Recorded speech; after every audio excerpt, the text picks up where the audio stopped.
Horlama ve uyku apnesi özellikle genç, erişkin, erkek hastalarda, body mass indeksi iyi olan hastalarda, boy kilosu iyi olan hastalarda gerçekten çok dikkatli muayene edilmesi gereken ve tedaviyi çok doğru ve düzgün planlanması gereken hasta grubu ve hastalıklar.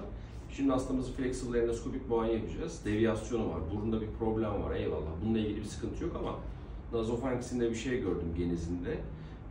Bu yüzden arka tarafa bakmak çok önemli. Genç meslektaşlarıma muhakkak söylüyorum. Özellikle horlama ve uyku apnesi olan hastalarda lütfen nazofarenksi mutlaka değerlendirmelisiniz. Üşenmeyin, derine kadar mutlaka bakın. Bak çok ilginç bir şey var hastamızın genizinde.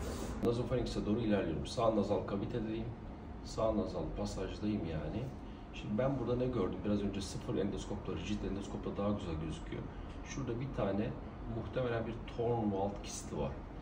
Bunu sıfırla da göstereceğim. Nazofarenks'e bir gireyim önce. Horlar gibi yap bakalım baba. Diye. Şimdi ben bir dil kökünü göreyim. Dil kökü çok dar. Evet, dar.